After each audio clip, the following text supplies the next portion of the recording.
Nouvelle édition de Défense, comme tous les mercredis soirs, 1 heure pour mieux comprendre, mieux analyser la situation sur le terrain. Le terrain, justement, j'en reviens dans la bande de Gaza un petit peu plus tôt cette semaine. Et j'ai eu la possibilité, avec mon caméraman Daniel Bock, de me rendre dans un tunnel du Hamas, en plein cœur de Khan Younes, où étaient retenus captifs des otages israéliens. On ne sait pas pendant combien de temps, mais en tout cas, regardez ce reportage tourné à l'intérieur de cet enfer des tunnels terroristes. Reportage. À bord d'un véhicule transporteur de troupes, nous roulons plus d'1 heure depuis Israël pour rejoindre Khan Younes, au sud de Gaza, protégé par ces hommes de la division Commando 98. Nous sommes à l'intérieur des alentours de Khan Younes. C'est la première fois que nos équipes rentrent dans cette grande ville du sud de la bande de Gaza, là où la plupart des combats ont lieu. Je dois dire que depuis l'intérieur de ce véhicule, on voit très clairement l'étendue des combats. C'est assez impressionnant. Nous allons nous diriger, selon l'armée israélienne, vers un tunnel où étaient retenus captifs plusieurs otages qui ont depuis été libérés. Certains, du moins, l'ont été. Sahar Calderon, Sapir Cohen et Or Yaakov. D'autres sont toujours entre les mains du mouvement terroriste. Nous arrivons donc sur place, au cœur de Khan Younes. Ce qui frappe, ce sont bien sûr ces destructions en zone de guerre, mais pas que. Le Hamas a organisé toutes ses activités terroristes au milieu de la vie civile. Nous sommes en plein cœur de Khan Younes. Ici, il y a des mines pour exploser l'endroit. Nous allons vous amener à l'intérieur, exactement là où se trouve le tunnel. Suivez-nous. On voit bien que les tunnels sont construits à l'intérieur, vraiment, des zones habitées. Vous voyez, il y a un bâtiment ici. Comme si finalement tout avait été pensé par le Hamas pour utiliser les lieux civils comme véritablement bouclier humain. La preuve. And what you can see in front of you over here. Ce que vous pouvez voir ici, c'est un des nombreux tunnels qui se situent dans chacun des quartiers de cette ville. Underground in each and every one of these neighborhoods. And what you can see here is actually that in a C'est un quartier ordinaire. Nous allons marcher dans un tunnel qui n'en finit plus. which we're going to go into. And it's going to go on and on and on. And in this tunnel over here, C'est ici que des otages, des femmes, des enfants, des personnes âgées ont été emmenés le 7 octobre. elderly people, Ils ont été emmenés comme des trophées. Des trophées. some of them were taken in as trophies. Just as trophies. Des entrées de tunnels qui se trouvent de partout, selon cet officier. Sous les jardins d'enfants, les écoles, les mosquées, les supermarchés.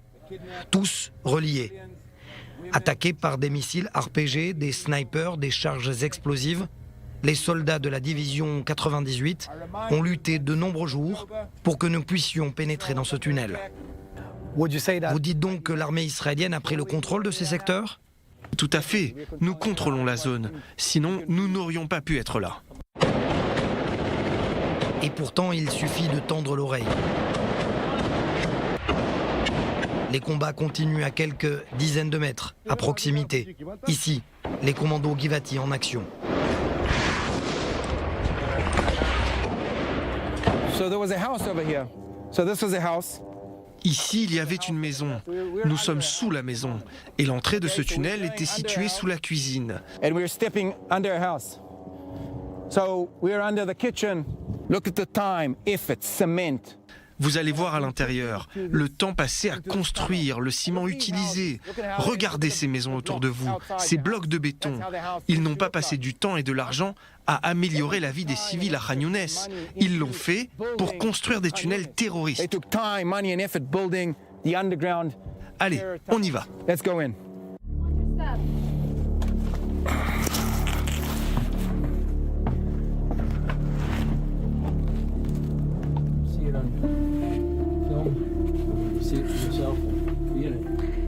C'est assez impressionnant, nous venons à peine de rentrer à l'intérieur de ce tunnel. Un tunnel étroit, mais qui semble particulièrement long. Et ce que nous allons, selon la plupart des officiers, nous allons marcher de nombreux mètres avant d'arriver à l'endroit exactement où étaient retenus les otages. Des dizaines de mètres de galeries, des dizaines de câbles d'électricité, entourés par des tonnes de blocs de béton. Plus nous avançons, plus nous ressentons l'inclinaison du sol. Comment êtes-vous parvenu à l'intérieur du tunnel ? Y a-t-il eu des combats ou vous y êtes entré une fois la zone sécurisée en surface ? We had in a counter. Il y a eu des combats en surface et à l'intérieur. Ce que nous faisons à Khan Younes, c'est la première fois au monde que nous opérons en simultané, en surface et dans les tunnels souterrains. Cela nous a pris du temps de comprendre, d'apprendre, mais c'est ce que nous faisons aujourd'hui. Nous devions changer notre stratégie pour prendre l'avantage sur nos ennemis qui ont creusé en sous-sol. I myself was blown up by an IED. J'ai moi-même été soufflé par l'explosion d'une charge à l'entrée d'un tunnel qui se trouvait proche d'ici. In another different tunnel around the corner. Cette fameuse salle où se tenaient les gardiens du tunnel terroriste.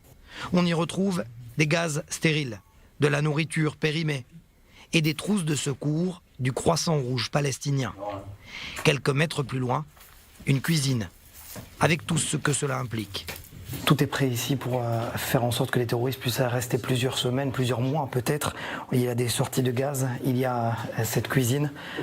Ils ont cuisiné ici, je ne sais pas combien de temps ils sont restés ici, mais force est de constater que les terroristes voulaient non seulement y rester et garder également les otages. On est en dessous, le cœur de Khan Younes. On voit la manière dont le Hamas utilise toutes les installations, y compris celle-ci, le tunnel, non seulement pour se protéger, mais également pour garder captifs les otages.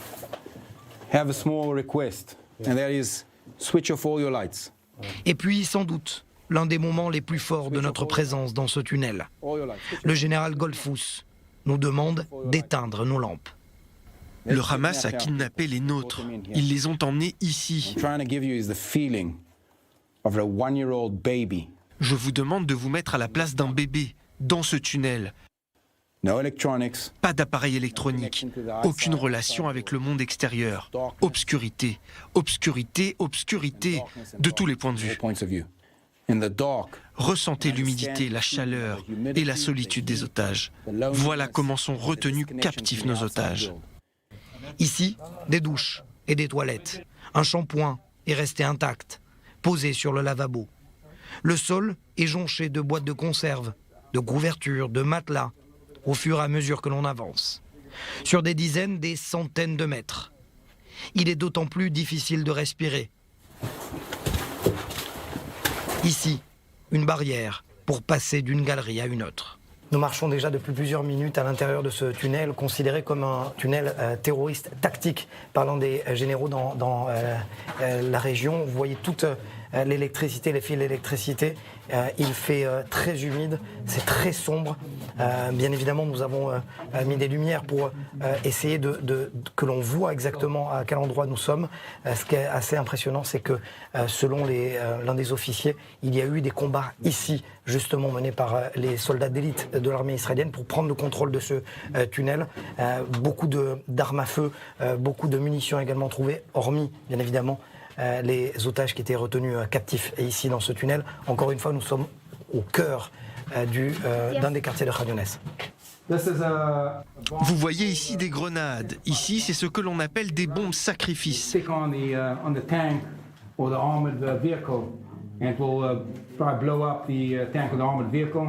Les terroristes posent la charge sur nos véhicules ou nos blindés pour les exploser. Ici, les Yasmin 105, des missiles RPG modifiés à double charge, des mortiers, des Shawaz, charges explosives artisanales. Tout cela a été conçu par le Hamas, ici à Gaza. Shawaz, which is an IED used. It's an IED. These IEDs are made by the Hamas.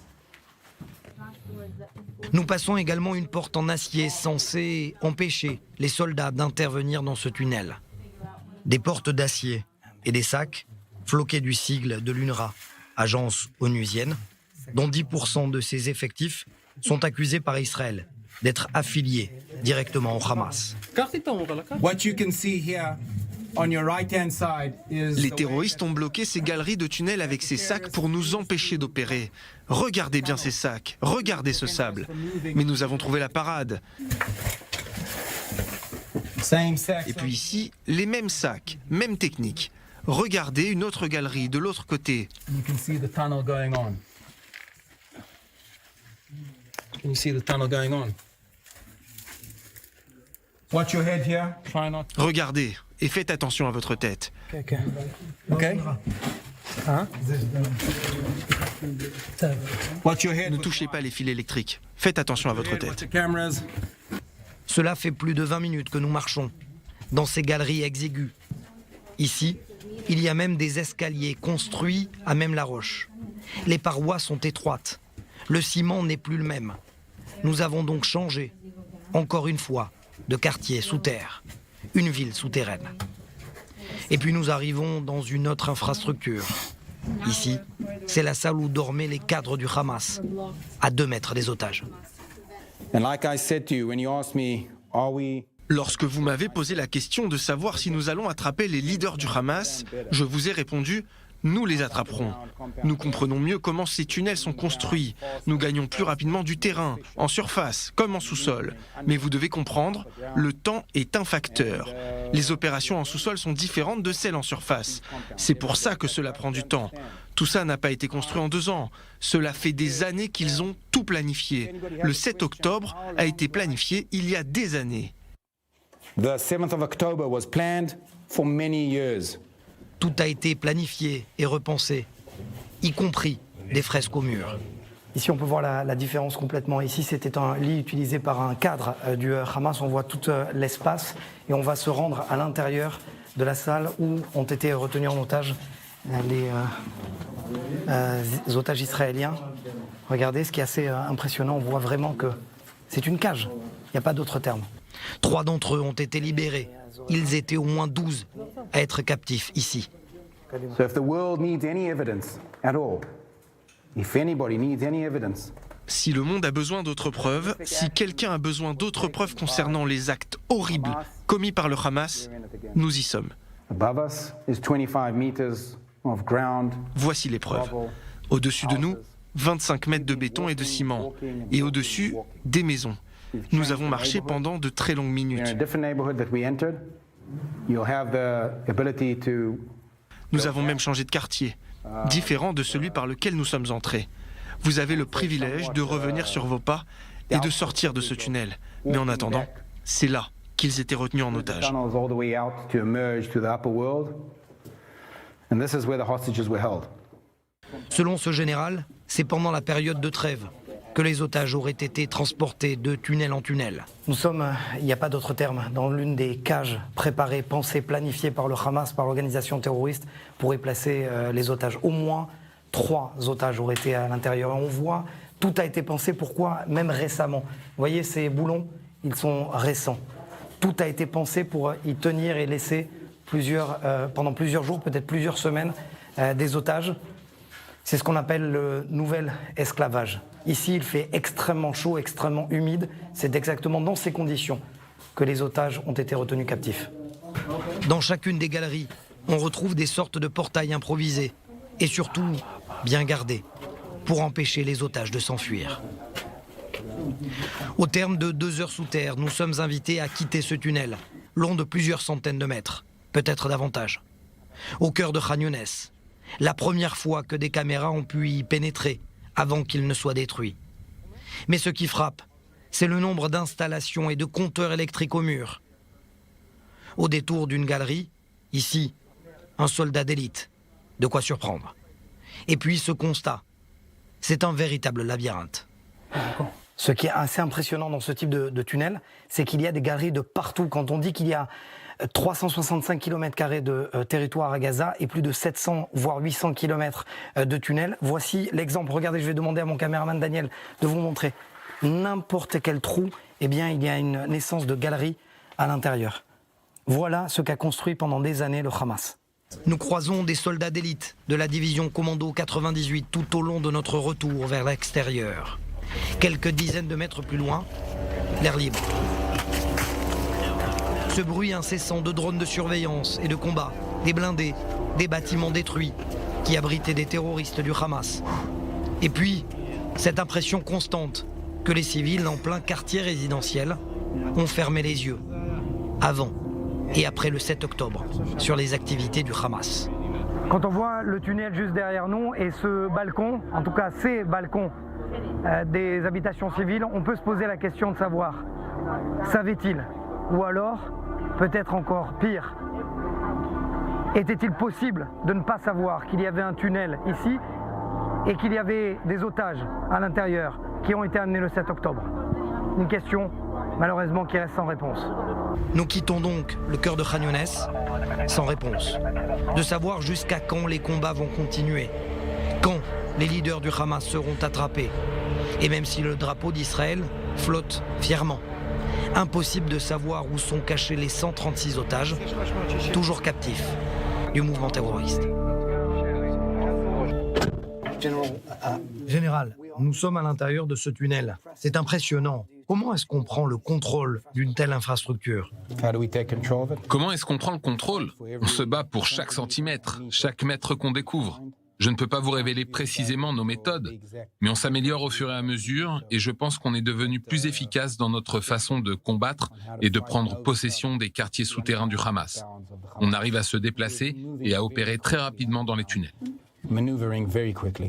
D'après ce qu'on voit, il a probablement fallu des années au Hamas pour construire cet endroit. Absolument.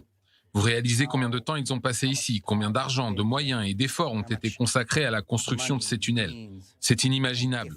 Quand on pense, encore une fois, à la qualité et quantité de ciment qui a été utilisé ici, alors qu'ils auraient pu s'en servir à l'extérieur, pour les citoyens, c'est impensable. Ils choisissent plutôt d'investir dans la mort et dans la création d'autres tunnels. On a déjà marché énormément et il nous reste encore beaucoup de chemin à parcourir, alors imaginez. Ce qui est incroyable, c'est qu'en Israël, nous avons le dôme de fer, ou les abris. Mais ici, ces abris ont été construits pour protéger les terroristes, pas les civils. Oui, exactement. Vous avez raison. Le fait est que dans n'importe quel pays normal, on dépenserait de l'argent et on ferait des efforts pour défendre la vie des innocents. Mais ici, dans ces souterrains, il s'agit de défendre les tueurs. Et ils se servent des civils au-dessus d'eux pour se défendre. Le Hamas n'attaque donc pas seulement les Israéliens, mais aussi ses propres civils en les utilisant comme boucliers humains. Montrer ça, c'est important. Est-ce que ça change la donne, selon vous, en ce qui concerne la communauté internationale, ou non? Ce tunnel? Oui. Je pense que le monde doit comprendre qu'on lutte contre le Hamas. Le Hamas, ISIS et d'autres entités terroristes peuvent faire surface ailleurs dans le monde à tout moment. Ils peuvent apparaître en France, en Europe, aux États-Unis. Le monde doit comprendre qu'on se bat pour les pays libres, pour les pays démocratiques et tous ceux qui chérissent la vie et non la mort. De l'autre côté, le Hamas valorise la mort. Cela peut arriver n'importe où dans le monde et il faut que les gens le comprennent. Ce qui semble se limiter à un petit microcosme, à un combat unique, est en fait un combat immense pour l'humanité tout entière. On ne parle pas seulement d'un combat d'Israël contre les Palestiniens ou d'Israël contre le Hamas terroriste, non. C'est la lutte d'Israël, de la démocratie, des valeurs occidentales contre une entité terroriste qui peut sévir n'importe où dans le monde. En d'autres termes, c'est de justice dont il est question. En d'autres mots, oui.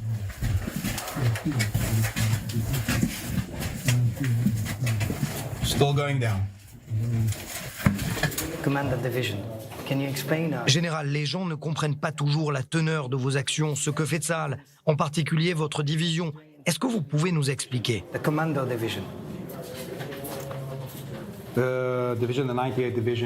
La division 98 a recours à différentes manœuvres simultanées, à la fois sous terre et sur le terrain à l'extérieur. C'est la première fois dans l'histoire militaire que les deux ont lieu en même temps. On tire profit des manœuvres sur le terrain, on apprend des choses, puis on les utilise à travers les manœuvres souterraines qu'on a développées depuis qu'on est à Gaza.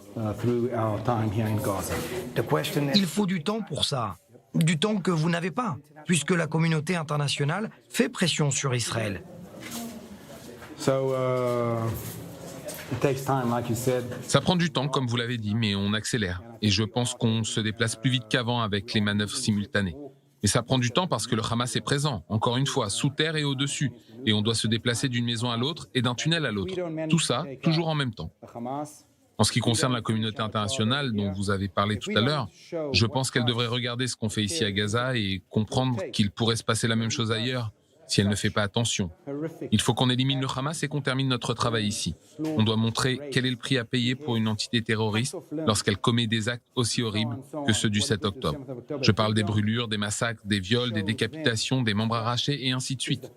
On doit leur montrer le prix à payer. Sinon, cette situation va se reproduire partout dans le monde. Il se passera la même chose en Europe, aux États-Unis, chez vous.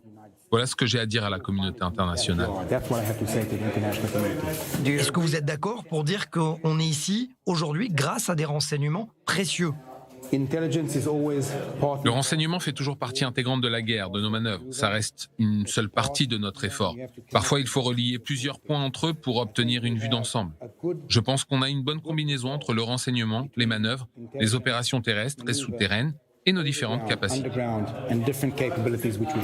Tout ça dans le but d'atteindre Sinoir et les autres. Au final, l'objectif est de démanteler le Hamas, de l'éliminer, de l'empêcher de mener une autre attaque comme celle du 7 octobre et de défendre les citoyens d'Israël. Une question plus difficile pour la fin. Vous avez dit que le Hamas a sûrement profité du cessez-le-feu pour se réorganiser. Est-ce que vous avez déjà eu l'impression de faire tout ça pour rien, s'il y a un nouveau cessez-le-feu pendant 2 mois et qu'ils ne sont toujours pas entre vos mains ?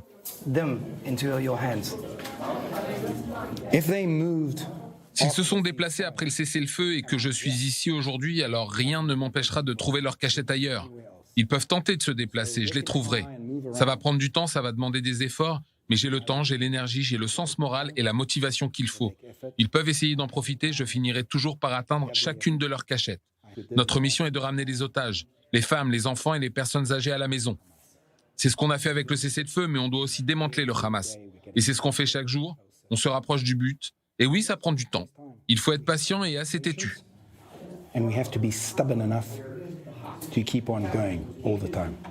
Dernière question, vous avez eu le temps de parler à votre femme ? Je préfère ne pas parler de ma femme. Ma femme et mes enfants sont l'une des raisons pour lesquelles je fais ce que je fais. De retour dans nos studios de Jaffa, je remercie d'ailleurs encore une fois mon caméraman Daniel Bock de m'avoir suivi dans cette épreuve. J'accueille sur ce plateau Océane Nicole. Merci d'être avec nous. Et Moshe Saadia, lieutenant-colonel de réserve dans l'unité de secours de l'armée israélienne. Je viens à vous dans un instant. Regardez ces images parce qu'Anthony Blinken, le secrétaire d'État américain, est en train de s'exprimer concernant la possibilité que les États-Unis d'avancer notamment un accord sur la libération des otages. On en parle bien évidemment dans nos prochaines éditions et avec Océane dans un instant. Voilà, Anthony Blinken. En attendant, Moshe Saadia, retour à la dure réalité. Vous êtes dehors, alors que vous avez 50 ans passés, lieutenant-colonel de réserve, passé plus de 100 jours, et les épreuves du 7 octobre, et à l'intérieur de la bande de Gaza. D'abord, expliquez-nous votre rôle, et le 7 octobre, et dans la bande de Gaza. D'abord, c'est 113 jours. Je dis 113 parce que chaque jour, on compte chaque jour. Et chaque moment qu'on a passé depuis le 7 octobre est un monde. L'unité que je fais partie, où je suis officier dans cette unité, c'est de sauvetage. L'unité de sauvetage de l'armée d'Israël. D'habitude, on va dans toutes les catastrophes mondiales, que ce soit en Guinée équatoriale, que ce soit en Zambie, que ce soit au Brésil, que ce soit en Turquie. Aujourd'hui, je crois que ça fait 1 an, ou hier, ça fait 1 an exactement. Vous y étiez vous-même ? Oui, j'étais là-bas, que ce soit à Miami, Surfside. Et notre but, c'était de sauver les vies. Parce que la vie chez nous, d'abord à l'armée, en tant que juif, en tant que personne normale, c'est de sauver des vies et de faire ce qu'il faut pour qu'il y ait le minimum de catastrophes et de gens qui soient touchés.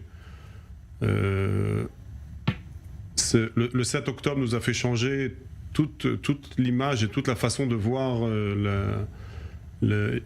je ne sais même pas s'il y a un mot de pouvoir dire comment on peut arriver à ce stade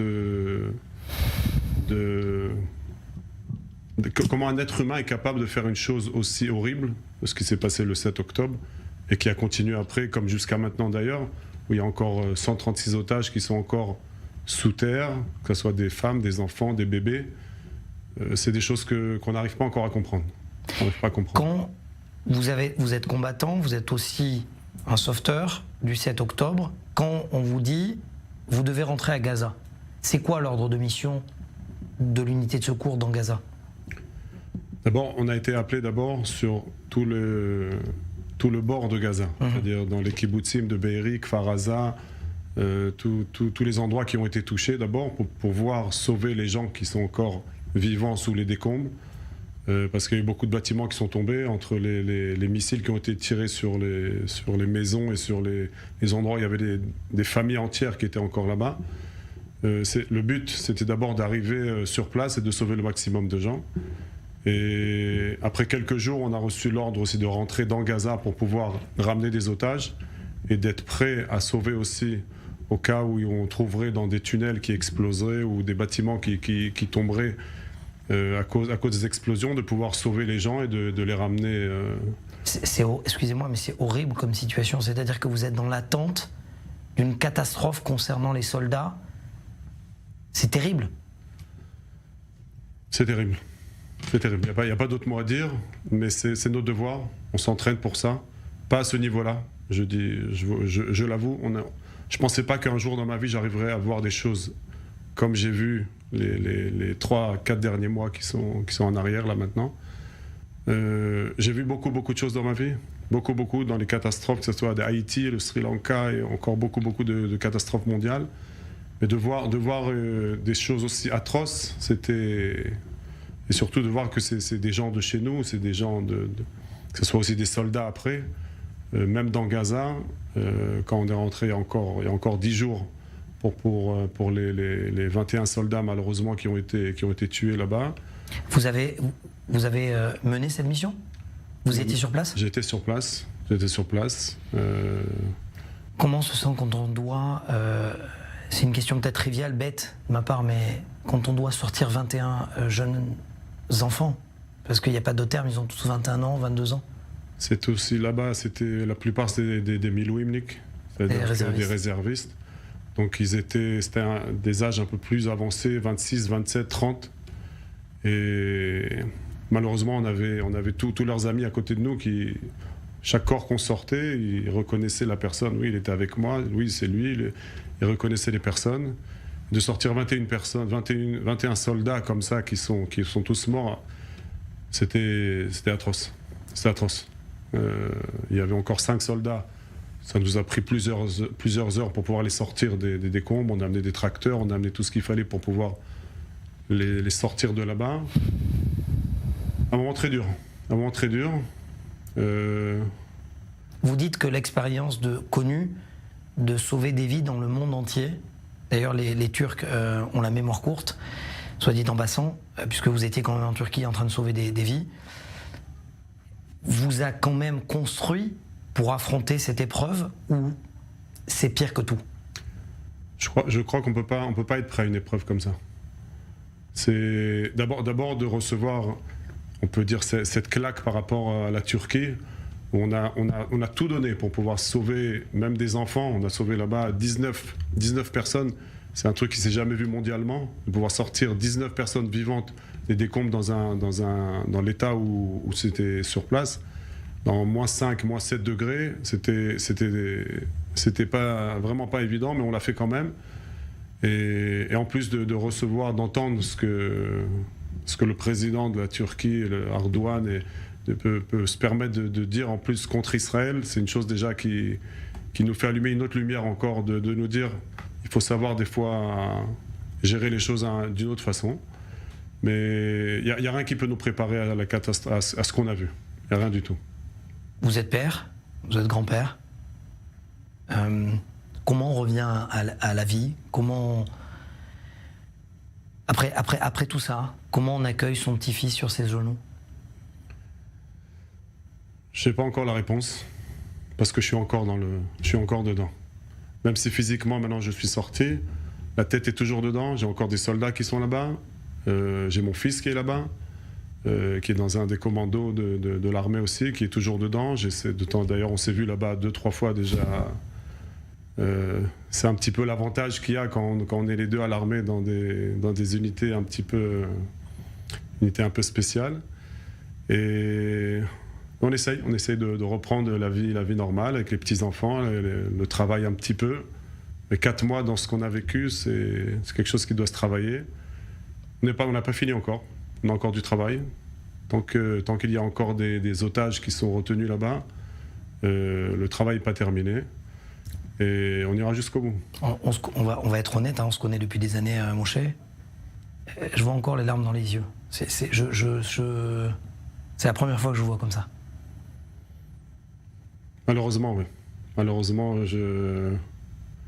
c'est ce que je dis, c'est ce que je parlais avec des amis aussi, qu'on est obligé souvent de se parler, de se raconter un peu ce qui s'est passé pour sortir de ces images qu'on a pu se voir. Et les larmes arrivent très souvent. Malheureusement, très facilement et très souvent. Mais on est fort. On est très fort. On restera très fort et c'est une chose que... C'est le but qu'on a. Chez nous, la valeur de la vie, c'est primordial. Et personne ne pourra nous enlever ça. Ni au peuple juif, ni à nous, ni, j'espère bien, à la plupart des êtres humains. Malgré qu'il y en a beaucoup qui ont perdu cette notion de la valeur de la vie. Et... Merci. Merci d'être ce que vous êtes. Merci d'être là. Merci d'avoir accepté cette interview. Juste encore une petite chose, si c'est possible. Tout ce qu'on entend sur la cour justice de La Haye, c'est aussi une chose où le monde essaye de casser Israël, mais je tiens à dire que ça n'arrivera jamais. C'est plus la cour justice internationale de la honte, j'appellerais ça peut-être, et pas de La Haye. Et je tiens à dire au monde, à toutes les personnes qui nous voient, qu'Israël est très fort. On restera très fort et on gagnera de toute façon. Merci. Merci. Merci, lieutenant-colonel, d'avoir été avec nous ce soir. Merci à vous. Allez, on prend la direction également d'un réserviste. Vous parlez des réservistes à l'instant, le lieutenant-colonel Moshe Saadia. Vous êtes avec nous, merci infiniment d'être resté aussi tard. Vous avez observé également plus de 100 jours de période de réserve dans le Nord, dans des conditions particulièrement difficiles. Et vous êtes membre de la brigade Alexandroni, celle qui normalement est censée être en position d'attaque face au Hezbollah. Et vous êtes depuis 100 jours en position de défense. Qu'est-ce qui se passe justement dans cette tête, dans votre tête? Alors effectivement, ça va faire du coup plus de 120 jours qu'on est positionné sur des positions défensives le long de la frontière.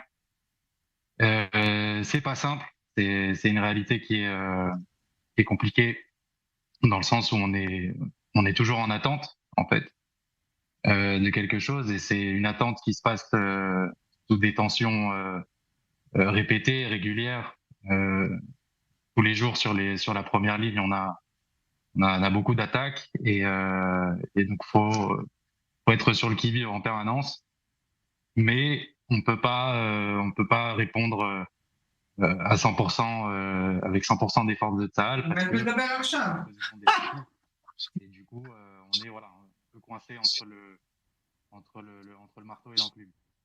Et donc,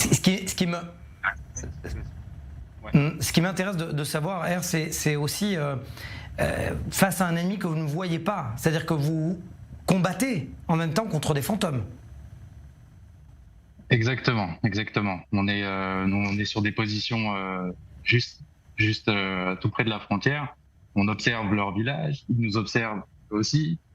Ils nous voient pas, on les voit pas. Et chez nous, dès qu'il y a une tête qui sort, ils tirent. Chez eux, dès qu'il y a une tête qui sort, on tire. Et donc voilà, c'est effectivement se battre contre un fantôme. Et ça fait 4 mois que ça dure. Voilà. Est-ce que les conditions météorologiques particulièrement complexes dans le Nord pèsent aussi sur le corps, sur la stratégie opérationnelle, où vous y êtes habitué? Concrètement, on a dû s'y habituer, mais effectivement, on peut pas entreprendre des opérations avec la pluie qu'on a eue ou avec les grands froids qu'il y a eu, on ne peut pas entreprendre des pleines opérations. Les avancées se font pas, les blindés peuvent s'embourber. Et en plus de ça, on doit tenir des positions parfois dans le froid pour plusieurs jours.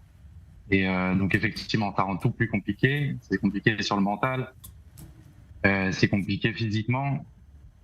Mais voilà, on est fort, et très très fort même. Je suis dans une unité assez formidable, que des réservistes comme moi. Certains sont des papas, certains viennent de sortir de l'armée. Et au final, tout le monde s'entraide et c'est comme ça qu'on tient, conditions météorologiques ou pas, Hezbollah ou pas. Et on est d'accord. Voilà, on est très fort. On est d'accord, premier sergent R, que les conditions de guerre, de préparation de guerre, que ce soit au sud ou au nord, sont diamétralement opposées. Oui, complètement.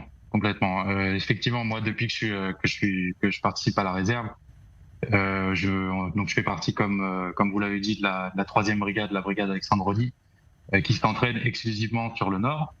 Et donc, toutes les stratégies qu'on fait et les stratégies qu'on connaît, c'est des stratégies du nord. Par contre, pendant mon service, j'étais dans le bataillon 603 et on a fait plusieurs opérations à Gaza et on s'est entraîné sur des choses qui n'avaient absolument rien à voir, notamment les tunnels. Les tunnels, c'est une menace qui existe dans le nord, mais c'est pas du tout la même qu'à Gaza, parce que le sol du nord est très compliqué à creuser et ils peuvent pas creuser des kilomètres de tunnels comme il y a à Gaza. Mais ils ont d'autres stratégies. Ils sont bien mieux équipés, ils sont beaucoup plus nombreux. Et du coup, l'ennemi, il est effectivement différent. Mais malheureusement, c'est la même haine et on doit se défendre. Bon courage, premier sergent R, parce que je sais que tout simplement les périodes de réserve ne sont pas terminées. Et encore une fois, pour nos téléspectateurs qu'ils comprennent bien, lorsqu'on parle à un jeune dans sa vingtaine, eh bien c'est surtout de cette brigade Alexandroni, c'est celle qui est censée, et on ne l'espère pas bien évidemment, mais rentrer les premiers en cas de conflit généralisé avec le Hezbollah. On vous entend, plein de motivation et de détermination, en tout cas à protéger les citoyens. Je ne me trompe pas quand je dis que vous êtes déterminé. Oui, bien sûr, vous ne vous trompez pas du tout. C'est mon cas, c'est le cas de toute mon unité et de toute la brigade. Alexandroni, c'est une brigade qui ne s'est jamais trompée et on ne se trompera pas cette fois-là non plus. Merci beaucoup. Belle preuve de déterminisme. Merci à vous, premier sergent R. Océane Nicole, on vous a rejoint. Anthony Blinken vient de prendre la parole. Le secrétaire d'État américain, il a très clairement dit que la réponse apportée par le Hamas était inacceptable. Tout à fait. Anthony Blinken qui a donc parlé une nouvelle fois quelques minutes après la déclaration aussi de Benjamin Netanyahou. Et selon Anthony Blinken, le secrétaire d'État américain, il y a des exigences du Hamas qui sont impossibles à réaliser. Ça revient un petit peu aux déclarations un petit peu plus tôt de Benjamin Netanyahou, qui lui aussi a dit a qualifié que les exigences du Hamas avec sa volonté du retrait total de l'armée israélienne dans la bande de Gaza, avec la libération de 1500 terroristes, ce sont des choses qui sont inenvisageables pour Israël. Donc Anthony Blinken a dit ça aujourd'hui encore ce soir, il y a quelques minutes, mais d'un côté il assure que ça laisse quand même la voie ouverte à un accord, même si côté israélien, on l'a entendu dans la bouche du Premier ministre, ça paraît encore un petit peu compliqué. On est à 10 jours de ce sommet de Paris qui avait réuni donc le Qatar, Israël, l'Égypte et les États-Unis pour espérer un nouvel accord, mais on semble quand même encore loin, puisque Benjamin Netanyahou a donc assuré que les exigences du Hamas sont très difficiles à accepter pour Israël. Et d'un autre, il a parlé qu'il faut absolument maintenir la pression militaire sur la ville de Khan Younes dans le sud de la bande de Gaza. C'est d'ailleurs ce qu'a aussi rappelé ce soir Herzi Halevi, le chef d'état-major de Tsahal. C'est le cas en ce moment même à Khan Younes également, en direction même de Rafah. Exactement, et d'ailleurs Benjamin Netanyahou l'a dit, je cite, « Nous continuerons jusqu'au bout, il n'y a pas pas d'autre solution pour la victoire. Il a également dit que le retour des otages n'est pas possible sans pression militaire et que la prochaine étape, c'est Rafah. Après Khan Younes, les forces de défense israéliennes se préparera à combattre Rafah. Ça, c'est donc Benjamin Netanyahou, le Premier ministre israélien, qui l'a dit ce soir. Rafah, c'est finalement ce qui reste dans la bande de Gaza. C'est la ville la plus au sud du territoire palestinien. Il y aura aussi peut-être des frictions où il va falloir essayer de s'entendre avec l'Égypte parce que l'Égypte est juste derrière, donc ça risque encore de poser problème. On sait que d'ailleurs l'armée israélienne commence déjà à envisager l'évacuation de tous les Gazaouis qui étaient jusqu'à présent, qui se sont réfugiés dans le sud, de les renvoyer dans le nord pour essayer de les mettre une nouvelle fois dans des zones sécurisées par Tsahal, pour que Tsahal poursuive donc commence ses combats dans Rafah. Ce qui est sûr, c'est que donc une voie ouverte pour un accord selon Blinken, mais on semble quand même encore loin. Effectivement, et c'est ce qu'il vient de déclarer donc toujours en direct sur i24 News, le secrétaire d'État américain à l'instant. Merci Océane pour ces précisions. Alors, puisqu'on parle des États-Unis, on va donner la parole à Yossi Manchourov, spécialiste de l'islam, spécialiste du chiisme, ancien officier des renseignements. Merci d'être avec nous. Vous venez de signer un long édito que vous signez également sur notre site internet i24 News, Yossi Manchourov, où vous dites en clair finalement les États-Unis évitent à tout prix de s'en prendre à la tête du serpent. Oui, ils s'en prennent au proxy iranien, mais pas à l'Iran directement.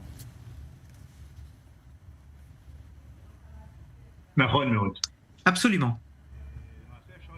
En fait, on peut voir de manière très régulière depuis la révolution islamique de 1979, malgré que l'Iran ait frappé très douloureusement les Américains dans la région, au Liban, avec les attentats terribles contre les forces américaines, en 82, en 83, contre les Français au Liban, ce qui a fait partir les forces étrangères du Liban.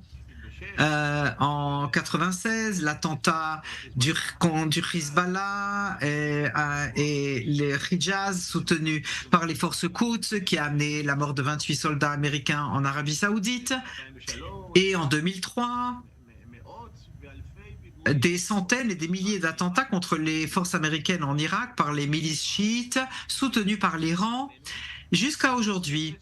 À part en fait la liquidation de Qassem Soleimani, le directeur des forces Quds en janvier 2020 par l'administration Trump, les Américains, peu importe quelle administration, démocrate ou républicain, n'ont pas voulu attaquer l'Iran, ni ses biens ou ses représentants en dehors du pays, en dehors de l'Iran donc, sur la base d'une stratégie qui permet les choses d'aller de l'avant, et c'est ainsi que l'Iran se renforce, s'arme, non seulement à Mashhad, donc c'est-à-dire les gardiens de la révolution, qui sont les représentants de la révolution et du régime, et le résultat colossal de tout cela, on l'a vu le 7 octobre par le Hamas, qui a été renforcé par l'Iran.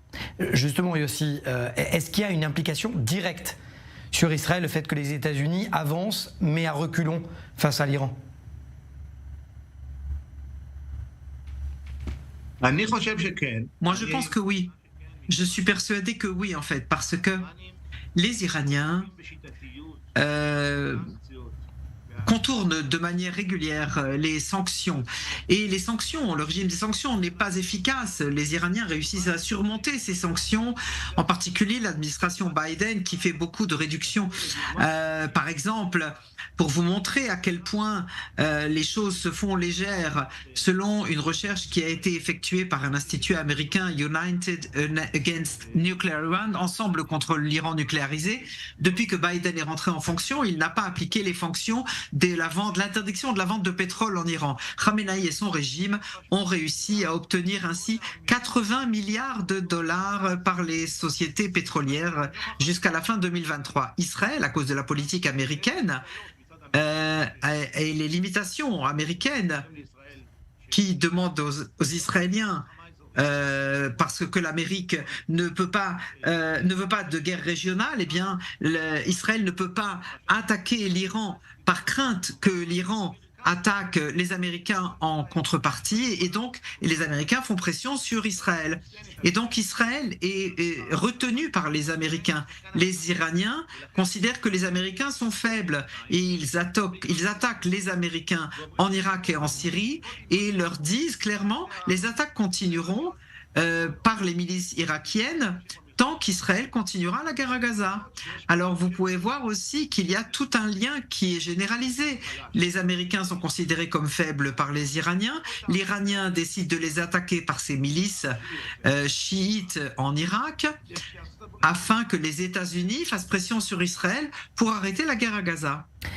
Le paroxysme de la stratégie iranienne, c'est d'avoir demandé, par exemple, et vous venez de me le dire hors antenne, et ce que je trouve complètement fou, c'est le fait que les Iraniens aient voulu faire rentrer le Croissant Rouge iranien à l'intérieur de la bande de Gaza pour aider humanitairement parlant la bande de Gaza. On sait très bien que l'Iran ne va pas faire rentrer du matériel médical dans la bande de Gaza. Mais évidemment, j'ai publié dans l'Institut ISCA une recherche qui est basée sur des sources iraniennes dans la presse iranienne qui présente comment depuis des années le Croissant Rouge iranien est en fait une couverture pour les forces Quds dans des missions qui sont soi-disant humanitaires mais qui concrètement c'est de la contrebande d'armes. C'est passé en 2006 pendant la guerre du Liban quand des ambulances de Croissant Rouge iranien sont arrivées au Liban sous couverture d'aide médicale et par Wikileaks on a appris qu'il s'agissait en fait de la contrebande d'armes et de munitions. C'est la même chose à Gaza pendant la période d'Ahmadinejad. Les forces Quds ont transféré des munitions à Gaza et ça a été le cas aussi dans la guerre de Bosnie au début des années 90. Les forces Quds a aidé les musulmans et un des commandants des gardiens de la Révolution, Saïd Qassemi, c'est son nom, qui a fait la guerre Iran-Irak et qui a dit ouvertement dans la presse iranienne qu'ils se sont déguisés, lui et ses camarades, en des travailleurs du Croissant Rouge iranien pour faire passer des armes en Bosnie et pour œuvrer librement là-bas. Et ils ont fait de la contrebande pour des activistes du djihad en leur amenant des armes. Quand l'Iran aujourd'hui veut proposer une aide humanitaire par le Croissant Rouge, comme on l'a entendu dans la conversation entre le ministre des Affaires étrangères iranien avec son homologue égyptien, il ne s'agit pas là d'aide à des blessés de Gaza, mais simplement de renforcer le Hamas pour qu'il tienne devant les attaques israéliennes. Merci infiniment, et ça avait le mérite d'être clair et au moins d'être dit, et pendant ce temps, vous l'avez dit, le monde libre et les États-Unis, pour l'instant, se taisent. Merci Yossi Manchorov, ancien officier du renseignement, expert surtout de la question iranienne et de l'islam chiite. Merci à vous. Merci à vous. Et pour des raisons de logistique, nous avons dû enregistrer cette interview avec le capitaine de réserve Edental Sassi Haddad. Merci d'être avec nous. Vous revenez à peine de France. Dans le cadre de vos fonctions, de vos périodes de réserve, vous avez été en France auprès du Parlement, de l'ambassade d'Israël en France, également auprès de jeunes. On va en parler. Pourquoi ? Parce que vous avez été nommé pour leur montrer des témoignages en réalité virtuelle. Racontez-nous. Oui, alors effectivement, je reviens de France. Je suis partie dans le cadre d'un nouveau projet du porte-parole de l'armée, qui est une autre façon, un autre outil pour raconter l'histoire de ce qui s'est passé ici, de cette guerre et du 7 octobre, bien sûr. Donc un projet de lunettes en réalité virtuelle. Et dans ces lunettes, on peut voir 10 témoignages de 10 différentes familles dans 10 différents villages à la frontière de Gaza, bien sûr, ce samedi matin. Et en fait, en posant les lunettes, on se retrouve dans l'environnement des maisons et des horreurs. Et on entend des témoignages de ces familles à ces minutes-là. Et c'est fait en fait pour essayer. On peut bien sûr pas sentir et ressentir exactement ce qu'ils ont ressenti, mais d'essayer de faire ressentir, de donner la sensation de la peur et des horreurs qui étaient là-bas. Donc le but du voyage, il y avait 2 buts en fait. Un, c'était de montrer ces lunettes, ce projet à plusieurs personnes différentes au Parlement et à l'ambassade, etc. Et 2, c'est de rencontrer la jeunesse juive française, notamment lors d'un événement du Fonds La Noire qui rassemblait plus de 600 jeunes activistes français juifs qui depuis le 7 octobre sont mobilisés. C'était pour moi l'occasion de représenter l'armée, de leur donner un peu d'outils du porte-parole de l'armée et bien sûr de les remercier. Alors les remercier et aussi de les sensibiliser. On n'est jamais, on a mal les mêmes émotions lorsqu'on a 15 ans, lorsqu'on a 30 ans, lorsqu'on a un diplomate, lorsqu'on a un parlementaire. Racontez-nous un petit peu leur réaction. Moi, ce que j'aurais aimé, c'est surtout d'abord la première réaction, dès la première seconde de film, et surtout la dernière, lorsqu'ils enlèvent leurs lunettes. Alors je pense que en fait en mettant les lunettes aussi bien sur les jeunes que sur les parlementaires, que sur les personnes à l'ambassade, que sur les journalistes que j'ai pu rencontrer là-bas, on pose ces lunettes et la personne rentre en fait dans un monde, elle est complètement déconnectée. Déjà on entend moins, on entend ses enfants qui étaient là-bas le 7 octobre, on se ressent dans ces maisons. Moi qui a passé tellement de temps dans les villages, malheureusement, ça donne vraiment l'impression d'y être dans les kibboutz. Et donc la personne rentre complètement pendant 3-4 minutes dans un autre environnement. Et en enlevant les lunettes, ce sont des visages choqués, des visages tristes.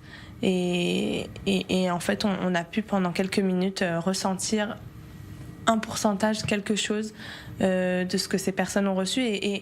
Et les réactions sont très ressemblantes, que ce soit des jeunes ou des adultes, etc. Parce que c'est quelque chose que n'importe quel être humain qui voit ça, qui entend ça, qui ressent ces sensations ne peut rester... ne peut... Il y a eu des réactions disproportionnées de personnes qui ne pouvaient plus parler, qui ne pouvaient plus s'exprimer. Oui, il y a eu des personnes qui ont enlevé les lunettes au milieu. Il faut dire qu'on ne voit rien de graphique ou de vraiment... comme par exemple le film de 41 minutes. On ne voit pas des atrocités. On ne voit pas d'atrocités, voilà. C'est pas le film dont on parle, le film des 41 minutes. On voit les maisons après l'attaque. Mais il y a beaucoup de personnes qui enlèvent les lunettes au milieu, qui ne sont pas capables. Donc on continue à entendre et à voir. Et quelques personnes, bien sûr, qui pleurent après et qui mettent quelques bonnes minutes à retrouver le... Je précise à nos téléspectateurs qu'on n'est pas en train d'essayer de chercher du voyeurisme et de créer des émotions, c'est pas le but de notre entretien, capitaine Edental. Mais ce qui m'intéresse moi de savoir, c'est surtout, est-ce que des personnes, des journalistes ou des parlementaires étaient peut-être moins convaincus des atrocités? Est-ce que certaines l'ont été plus après la diffusion de ce film? Je pense que bien sûr il n'y a pas de voyeurisme c'est quelque chose qui s'est passé. Finalement c'est une histoire qui malheureusement a eu lieu et je pense qu'on ne peut pas rester insensible à ces images-là et à ces voix qui sont des témoignages vrais.